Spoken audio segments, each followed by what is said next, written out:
Last week, might have been the week before, these days all run together, but Time Magazine's Mark Halperin asked for a truce. We were laying too many gloves on Obama. Said, call for a truce. Okay, let's stop making a big deal out of these comments that these candidates make that they don't really mean. They're a little off the wall. Let's stop blowing this stuff all up. That's only because Obama was being heard by. Well, today, Chris Cillizza, Democrat frontman, writing, actually it's yesterday in the Washington Post, can any president succeed in today's political world? It's so mean out there, and it's so partisan out there that, I don't think any president could actually govern anymore because it's so mean. Here's how he starts his story. Lost in the chatter about whether Obama will win a second term in November. See, they admit that's the chatter. Whether Obama will win a second term.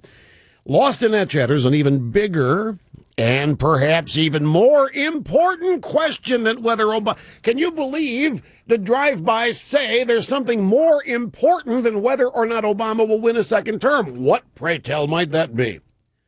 Well, let's read further. Perhaps an even more important question is it possible for a president, any president, to succeed in the modern world of politics? Are these guys throwing it in? It's impossible. It's impossible for President Kardashian to govern. It's so mean out there. Consider this, writes Mr. Cillizza. We're in the midst of more than a decade-long streak of pessimism about the state of the country. No, we're not. The streak's 3.5 years, maybe 4 at the outside. There wasn't any kind of pessimism about the country in 2005 and 2006. The pessimism began in 2007 when Pelosi and the gang took over the House and started implementing their policy. The pessimism began when Obama was elected, then did the stimulus, then did health care, started doing damage to the economy. That's when the pessimism began. There wasn't any pessimism before then, nothing out of the ordinary. But anyway, we're in the midst of more than a decade-long streak of pessimism about the state of the country. Partisanship's at an all-time high. No, it's not. And the media have splintered. Twitter, blogs, Facebook, so on and so forth, in 1,000 directions all at one time. Damn it, we don't own it anymore. We don't dictate anymore. All these people, everybody's a journalist. I thought I used to do something special. I was a reporter for the Washington Post, and now everybody has a Twitter account, and I don't count for beans. It is so bad Obama can't govern. Washington Post. Whining is not attractive. Complaining, whining. I don't know how to deal with whiners anyway. Do you? I literally don't know how to. No, I'm serious. Well, maybe I laugh, but internally, I don't know how to deal with them. Anyway, Cillizza says, we're in this month-long or a decade-long streak of pessimism. But you see, what we have here, the mainstream news media pining for the days when they had total control over setting the agenda. That's what he means here. Facebook, blogs, Twitter, so on. There's so many people out there who do what I do, and they all have readers. Writing at the Washington Post used to mean something.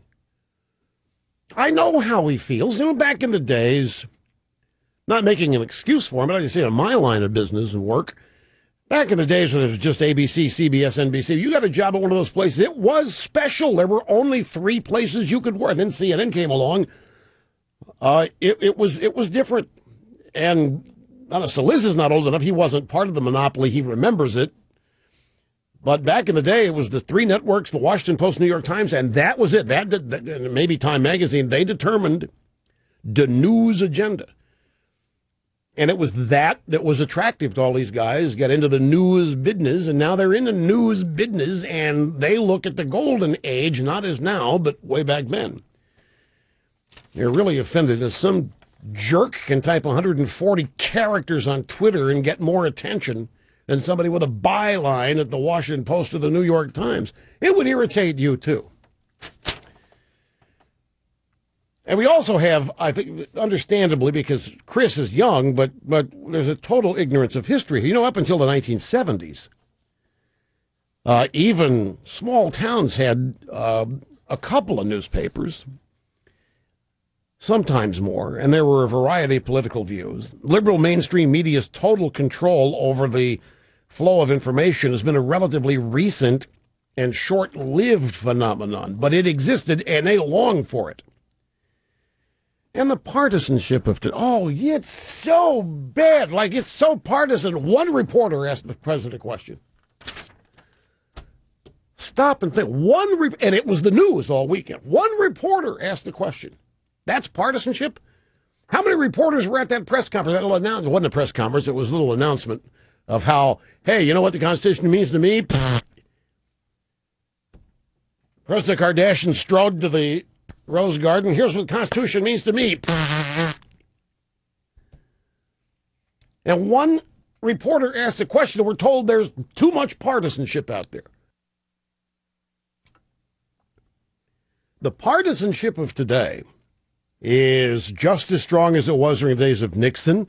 Do you see the press trying to drum this president out of power? Well, they did during Watergate, and in their minds, they succeeded. They hated Nixon. I'm the new Nixon. They're trying to drive me out of business. Oh, so grab audio soundbite number 3. I have to thank Sarah Palin. She was at the